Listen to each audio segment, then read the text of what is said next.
Bon les amis, bonjour, bonjour, j'espère que vous allez bien. Cette petite vidéo, c'est pour ceux qui ont vos projets d'aller étudier en Belgique. Sachez que tout le monde ne peut pas aller étudier en Belgique, parce que tout le monde ne respecte pas les conditions d'admissibilité.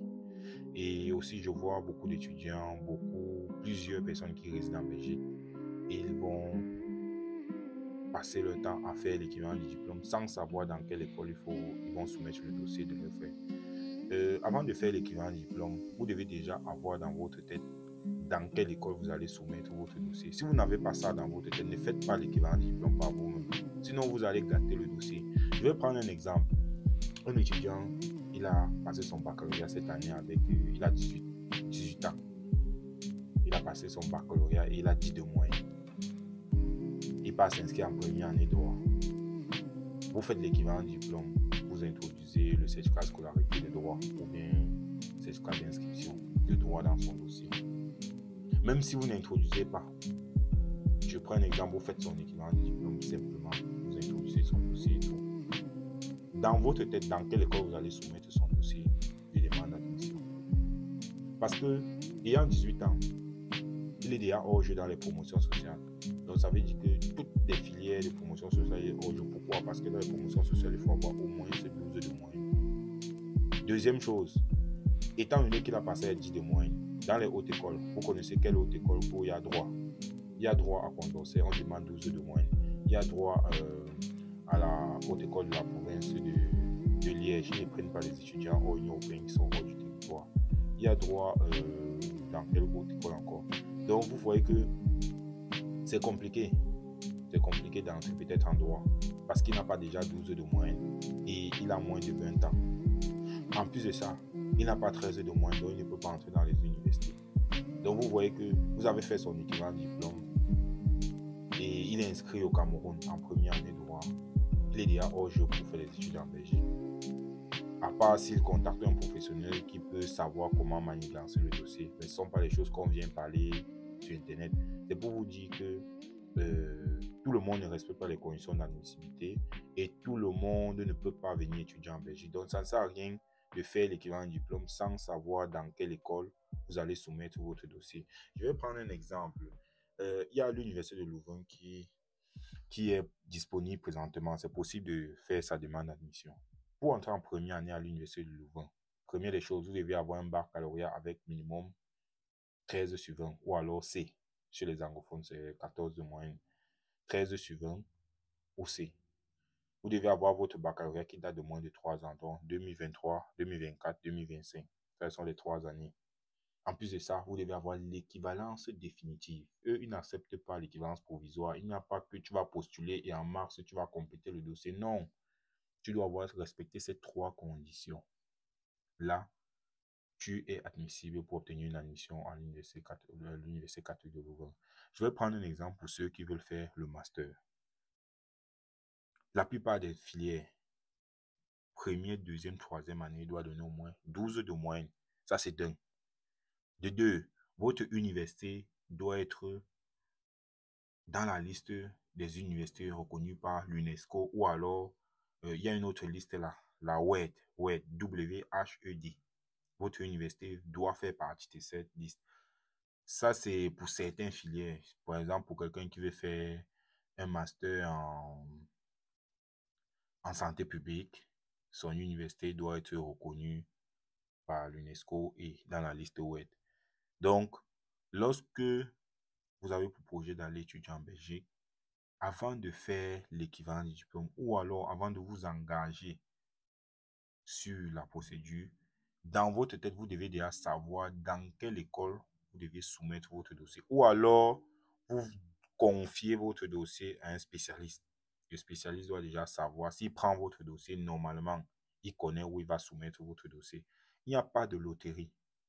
Je vais prendre un exemple. Il y a le master en alternance, le master en communication en alternance à l'Université catholique de Louvain. Pour faire cette filière, première, deuxième, troisième année université doit donner au moins 14 de moyenne. Ça, c'est la première condition. Deuxième condition, votre université doit se trouver dans la liste des universités de l'UNESCO. Ça, c'est 2. Et en 3, votre université doit se trouver dans la liste des universités, la WHED University, la WHED List. Et dans la waitlist là, il n'y a que les grandes universités publiques des pays. Je prends un exemple au Cameroun, ce ne sont que les universités publiques qui se trouvent dans cette liste-là.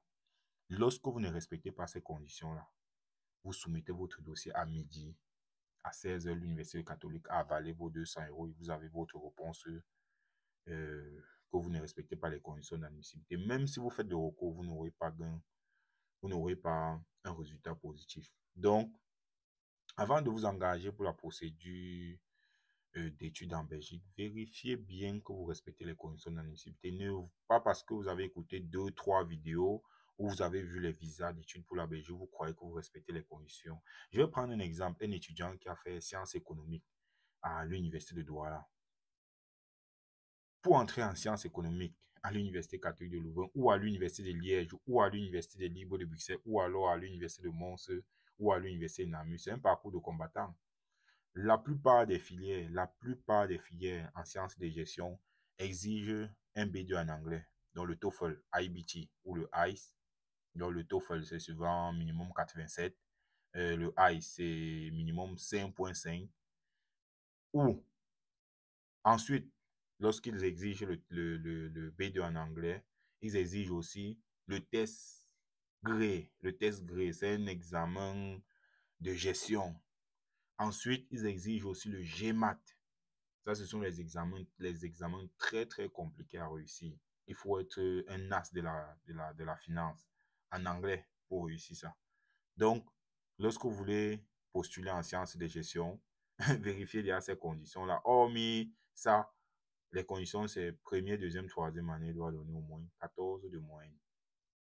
Donc, lorsque je cite rien que ces deux filières-là, vous comprenez déjà que entrer en Belgique, obtenir une admission en Belgique n'est pas facile. Je vais prendre encore un cas ici, un étudiant qui a un baccalauréat avec 10 de moyenne. Lorsque vous avez un baccalauréat avec 10 de moyenne et que vous n'avez pas au moins 20 ans, votre chance d'obtenir l'admission est très, très compliquée. Si tu passes le baccalauréat avec 10 de moyenne, tu as peut-être 18 ans, tu es déjà hors jeu dans les promotions sociales parce qu'il faut avoir au moins 20 ans. Tu es déjà hors jeu dans les 5 grandes universités parce qu'il faut avoir un baccalauréat avec au moins 13 de moyenne. Et tu es hors jeu dans la plupart des hautes écoles parce qu'ils exigent au moins 12 de moyenne.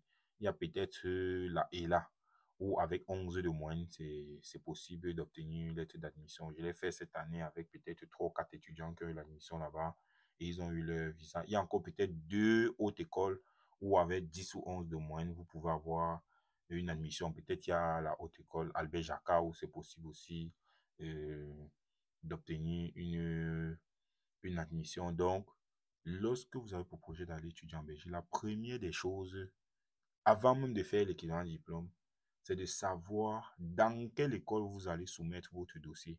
Et lorsque vous avez vérifié l'école, vous avez vérifié les conditions d'admissibilité. Après ça, vous pouvez faire l'équivalent diplôme. Et je conseille de fixer au moins ces 2 ou 3 écoles. Parce que ce que vous allez savoir, c'est que lorsqu'une école ouvre, étant donné qu'il y a plusieurs personnes qui postulent, s'ils disent par exemple que les admissions vont du 1er janvier au 20 février, la plupart du temps, le 2 janvier, il n'y a plus possibilité de faire les demandes d'admission parce que le 1er janvier, ils sont saturés par les dossiers tellement que le système belge et eux, ils vont atteindre le quota d'étudiants hors Union européenne, ils vont bloquer le système.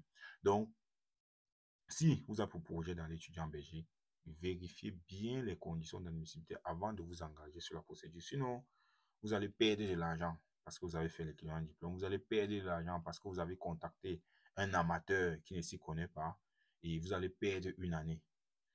Et nous sommes là pour ça. Si vous êtes intéressé par les études en Belgique, vous nous contactez et je vais vérifier si votre dossier respecte les conditions d'admissibilité. Si ce n'est pas le cas, je vais vous proposer autre pays parce que je fais aussi l'Italie, l'Espagne, la Lituanie, la Roumanie, la Suisse.